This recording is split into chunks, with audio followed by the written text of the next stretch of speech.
Ito ang balitang dapat malaman ng taong bayan na tila pilit tinatago at pilit ayaw umanong ipalabas ng mga bayarang media sa publiko. Di umano'y plano ng gobyernong ngagba ni Marcos Jr. tila nabulgar na sa publiko at Senator Alan Peter Cayetano may malaking pasabog at panibagong banat laban sa NBI Director na si Melvin Matibag. Pero bago tayo magpatuloy, kung bago ka pa lang sa aking channel ay huwag mo nang kalimutang mag-like, comment at mag-subscribe para lagi kang updated sa mga susunod nating video. Ayon nga sa kumpirmadong balita, source online, may panibagong banat si Senator Alan Peter Cayetano laban kay NBI Director Melvin Matibag habang patuloy ang investigasyon ng NBI sa umano'y mga irregularidad sa pag-host ng Pilipinas ng 2019 Southeast Asian Games. Sa kaniyang Facebook livestream nitong linggo, tinawag ni Cayetano na minion ang hepe ng NBI at iginiit na may mga mastermind di umano sa likod ng mga nangyayari. Ang nangyayari po ngayon ay may mga mastermind talaga at may mga minion, at yang minion na yan, ang pangalan niya ay Melvin. So shoutout sa iyo, Melvin the Minion. Nauna nang binatikos ni Cayetano ang muling pagbuhay ng NBI sa investigasyon kaugnay ng SEA Games hosting na pinamumunuan noon ng Philippine Southeast Asian Games Organizing Committee sa ilalim ng kaniyang pamumuno. At para sa buong detalye pa ng balita, narito't panoorin natin ang full video. 2019 na problema or kaso or issue na ipasok dito sa impeachment ni BP Sara. Ganyan po kalupit. O, sige po, pag-usapan natin. Huwag tayong pumayag na someone like Director Matibag would do that. He could have not announced it and investigated. Iimbestigahan mo, tingin mo may mali, iimbestigahan mo. But it is unfair to me and unfair to the court that kung kailan siya patatawag siya sa Monday, intimidate mo ako, hindi kita tatanungin sa Monday dahil mag-a-announce ka na iimbestigahan mo. Tapos sasabihin mo may insertion, tapos sasabihin mo hindi liquidated, Director, hindi mo kami natibag. So wag mo try itibagin tong representation na to o itong impeachment court. Alam nyo, ito po ang problema natin ngayon dito sa impeachment. Actually, hindi lang po to sa impeachment. Ito po ay sa buong plano ng gobyerno. Takutan po ang nangyayari. Iisipin po ninyo na ipasok yung 2019 na issue ngayon. Ako naniniwala ako ng buong puso ko, walang kasalanan si Cayetano. Yung timing po problema. 'Di ba? Ipapatawag si Matibag, tapos bigla na lang magsasalita to si Matibag na paiimbestigahan. Tingnan nyo pong mabuti. Si Marcoleta nakakulong. Si Defensor nakakulong. Si Jinggoy nakakulong. At ang isusunod, si Cayetano. Si Cayetano, si Robin at si Sara ikukulong. Hindi na po malayong mangyari yan. Ganyan po katindi, ganyan po salbahe, ganyan po kademonyo tong gobyerno natin. Gusto niyang imbestigahan? Timing lang? Timing? Ngayon lang? Naisip mo lang? Nangyari noong 2019 dahil ipapatawag ka sa Senado? Aba, matindi talaga to si Matibag. Ipapatawag sa Martes. Dapat nga sa lalong madaling panahon to si Matibag. Kaya lang umuurong. At may sagot ba dyan si Matibag?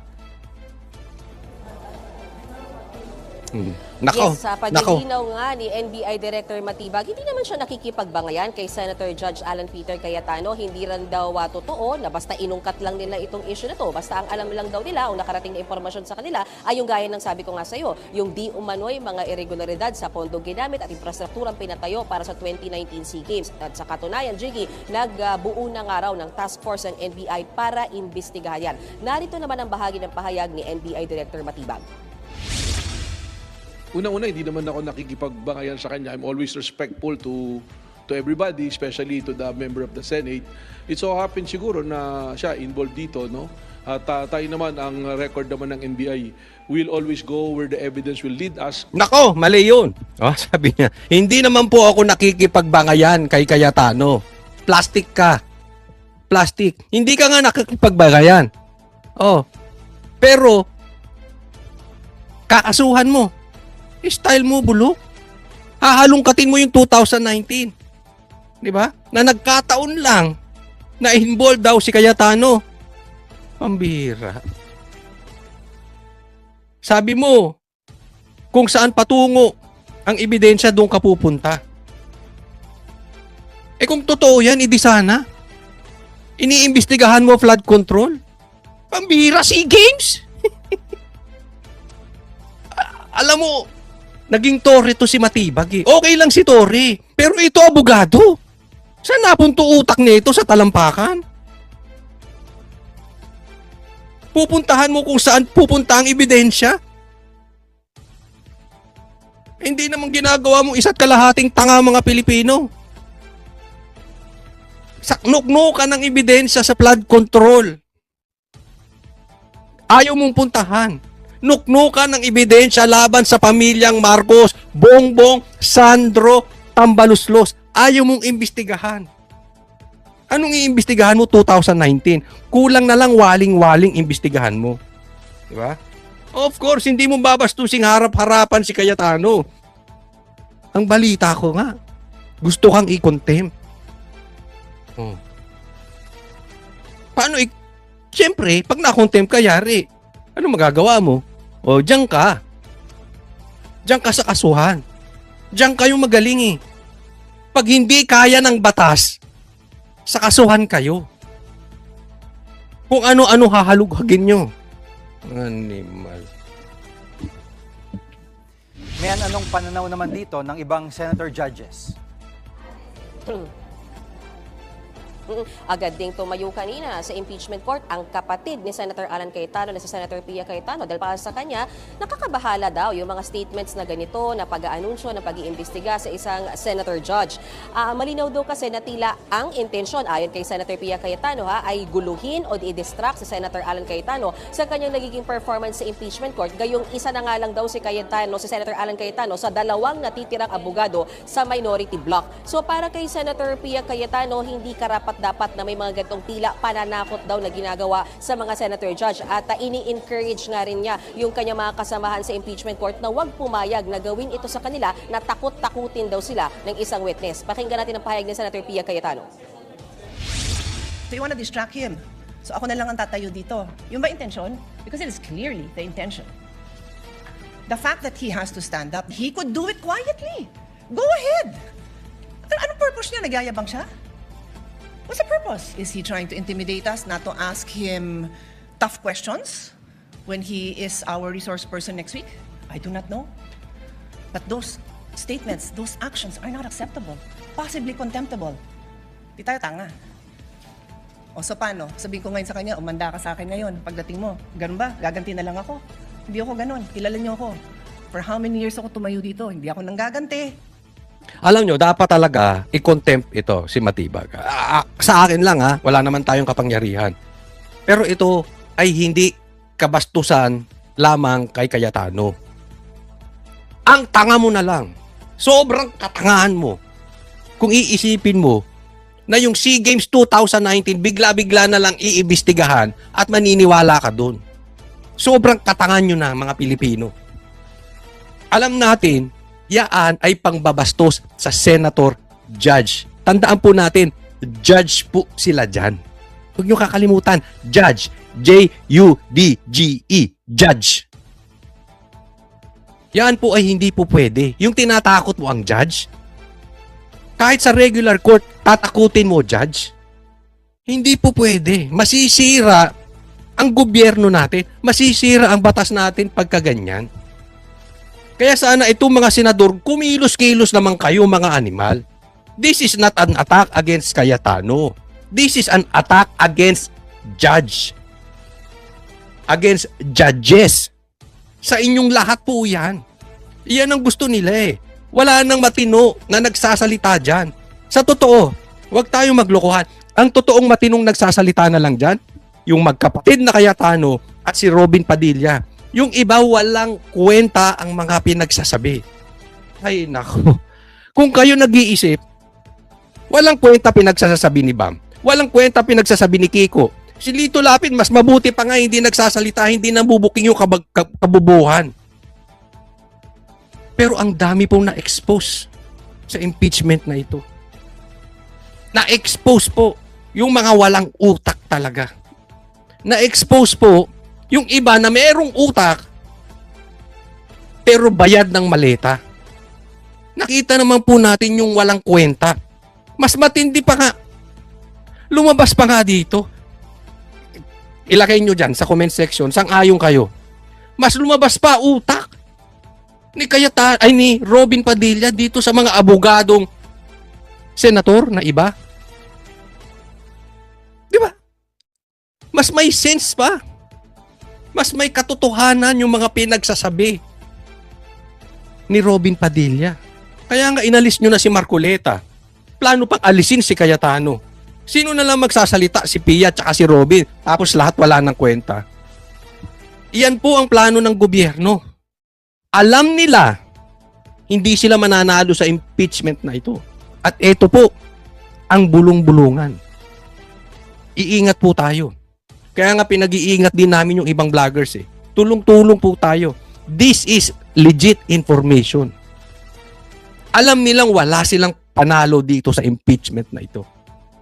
Kaya ang pagaganahin nila, warrant of arrest, ipapass forward. Yan po ang nadinig natin. Hindi ko alam kung totoo yan o hindi. Hindi ko alam kung para kanino yan o hindi. Pero, yung nagsabi sa akin, lehitimo. Yung pag-aresto kay Marcoleta at kay Defensor, matagal nang sinabi sa amin. Nagkakatotoo yung mga binabanggit. Ipapass forward ang mga warrant of arrest. Ingat po mga vloggers. Ngayong July. Kasi hawak nila mainstream media eh. Takutan ang mangyayari. Yan po ang plano nila. Takutan. Diba nakakainis? Men, sinimula na rin ngayong araw ang oral argument sa pagpapasagpina sa bank at tax records ni VP Sara. Anong argumento ng prosekusyon at depensa dito? Alam mo, Jiggy, maganda rin talaga yung palitan ng puntos at argumento. Ito, pag-uusapan naman natin. Next po, next. Yung bank accounts.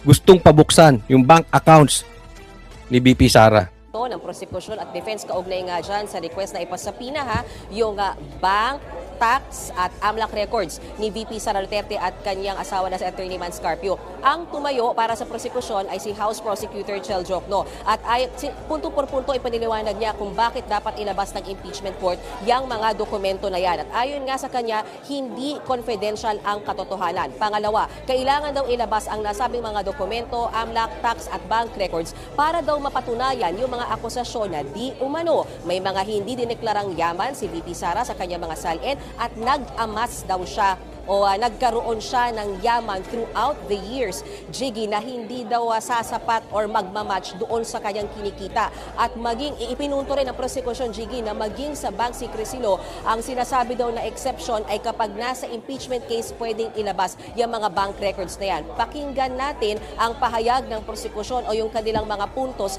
sa pagkakataong ito, Jiggy. Walang kaduda-duda. May karapatan at kapangyarihan ng impeachment Teka muna ha. na busisiin ang mga bank records ni VP Sara. Kailangan makita ng publiko. Teka muna ha. Anong sinabi niya? Walang confidential sa katotohanan. Alam mo, Teng. Lolo, kung ganyan po ang prinsipyo mo, walang confidential sa katotohanan, marami pong due process ang mawawala. Bigyan kita ng halimbawa. Ito halimbawa lang. Huwag kang magagalit. Ikaw ba ay mas preferred mo ang hotdog kaysa sa tahong? Ako, naniniwala ako 100%. Meron kang chinup-chup na hotdog. Ba't sariwang hotdog? Yun ang aking paniwala. Meron kang chinup-chup na hotdog. Di ba? Kung yun ba'y may katotohanan, hindi pwedeng gawing confidential. Sa'yo na yun. Halimbawa lang. Coach Oli, ba't naman tayo napunta sa hotdog? Ad hominem ka naman.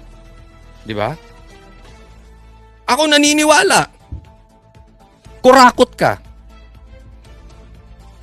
Kung pabubuksan ang bank records mo, malalaman natin na bibigyan ka ng pera ngayong pamahalaan na ito.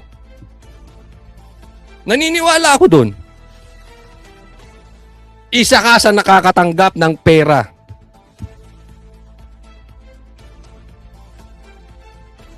Kung pabubuksan ang bank accounts mo, makikita natin at madidiscover yan. Tanong, pwede ba yun? Pwede ko bang gawin yun? Tapos sabihin na iba, sino ka ba, Coach Oli? Wala ka namang posisyon. Bakit? May posisyon lang ba? Di ba ang ordinaryong citizen, kung pwedeng gawin ng congressman, pwede rin nating gawin? Di ba? Hindi po pwedeng basta ka lang magpapabukas ng bank records. Teng! Girl! Hindi po pwede yun. Gusto mo pabuksan natin na cellphone mo? Magkakaalaman ilang hotdog ang kinain mo. Pwede ba yun? Pwede ba yun basta paniniwala ko? That is fishing expedition. Ako, halimbawa, ang nag-aakusa, ako magbibigay ng ebidensya. Hindi po pwedeng mangingisda ako ng ebidensya galing sa cellphone mo. Halimbawa lang yun, ha? Ngayon, kung totoong chumuchup-chup ka ng hotdog, wala na ako roon. Nakikita nyo yung ibig sabihin? Pero ito hindi po joke. Ako naniniwala na bibigyan ng pera to. Paniwala ko yun, Opinion ko yun. Ano, bukasan ng records? Pwede? Mabababo yung gobyerno natin pagkaganyan. At ng mga senator judge ang tunay na kulay ng vice-presidente at larawan ng kanyang buong pagkatao bilang isang lingkod bayan. If she amassed staggering amounts of unexplained wealth while she was a vice mayor and mayor, doesn't that say a lot about her unfitness? Bakit pati vice mayor isasali nyo? Pinai-impeach nyo bilang vice president, pati vice mayor isasali. Tingnan nyo kung paano nawawala na sa batas tong mga ito. Di ba sinasabi? Hindi mo pwedeng suwayin ang batas dahil lang may impeachment. Hindi ka pwedeng basta magpabukas. Meron bang siraulo na nanunood dito sa vlog ko na naniniwalang hindi magnanakaw si Bongbong? Sige nga, taas ang kamay. Sino sa inyo ang naniniwalang hindi nagnakaw si Bongbong?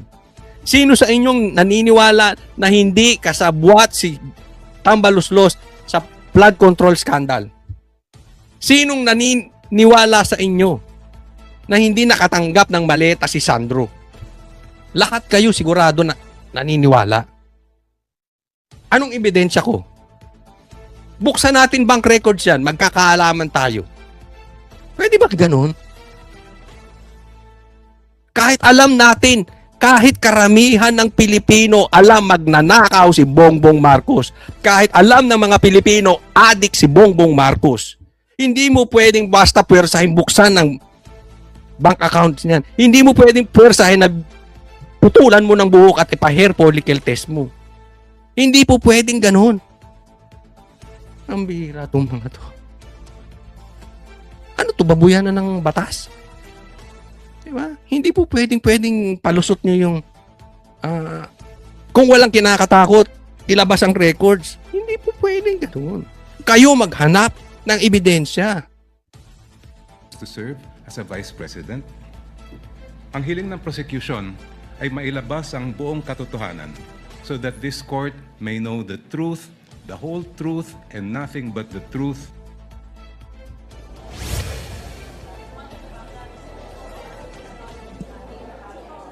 At Jiggy, Panis sila kay Powa, no? Panis sila kay Powa. Attorney Powa. Walang script. Walang binabasa. Alam mo kung mag-aabogado ka, ang sarap manood ng impeachment. Ang dami mong matutunan. Sino yung bobo? Sino yung bayaran? At alam mo sino yung may laman ng utak. Michael Powa naman ng defense team ang tumayo at naglahad ng kanilang puntos. Una, sinasabi niya hindi pwedeng basta gamitin yung subpoena powers o yung pagpapalabas at mag-i-issue ng subpoena para lang sa isang fishing expedition. Kung baga, ang sinasabi ni Attorney Michael Powa, hindi daw pwedeng gawing tradisyon yung mag-aakusa ka ngayon tsaka ka nalang maghahanap ng pruweba. Tila ganun daw kasi yung nangyayari na puro akusasyon sa bise pero wala naman daw naka-attach na matibay na dokumento. At kung yung prosekusyon, binring up nila yung bank secrecy law na merong exemption dyan, pwedeng ilabas yan. Kung may nasa impeachment trial yung inaakusahan, meron ding batas na inilabas ang depensa at sinabi naman nila, pero according naman sa tax code, hindi pwedeng basta ilabas yung mga BIR o tax documents ng isang tao kahit pa sa anumang sitwasyon, pwera na lamang kung papayagan o lalagdaan yan ng Pangulo. Pakinggan naman natin, Jiggy, ang puntos ng depensa kaugnay dyan sa pinapasapinang dokumento ni VP Sara. Impeachment is not a magic word or a magic wand that one can just wave to transform an illegal act into a legal act, to transform unlawful access to lawful access. Yung mismo, hindi po pwedeng dahil may impeachment. Yung illegal pwede nang gawing legal. Bastusan? Bully kayo, Bongbong Marcos? Bully? That is not what the Constitution contemplates. In our legal system, it is not permitted to accuse now and then just look for proof later on. That is not how due process works. Hindi po dapat natin pinapayagan yan. We do not disagree with the prosecution in terms of Tama, di ba? Hindi po pwedeng babastusin natin ang due process. Gaya ng halimbawa ko sa inyo. Alam nyo kung pwede na lang magbubukas ng bank records? Alam naman natin, more than half, lagpas kalahati ng mga gobyerno natin magnanakaw. Wag na tayong maglokohan dito. Kung bastusan lang ng due process, di ba buksan natin lahat yan? Ubos yung mga yan. Ubos. Dapat, pag ang batas ay patas, ang pwede kay Sara, dapat pwede rin kay Bongbong. Naiintindihan? Simple lang ang tanong ko sa inyo Kapag hindi ka naiinis sa baha ngayon, bakit? Kasi naliligaw po tayo. Nililigaw tayo ng sitwasyon. Nililigaw tayo ng gobyernong ito. Napunta tayo sa 125 million na impeachment na confidential funds ni BP Sara samantalang sila ang laki ng nakaw. Dapat ang pwede kay Sara, pwede kay Bongbong. Ang hindi pwede kay Sara, hindi rin pwede kay Bongbong. Ganyan po. At sa lahat po sa atin. accountability.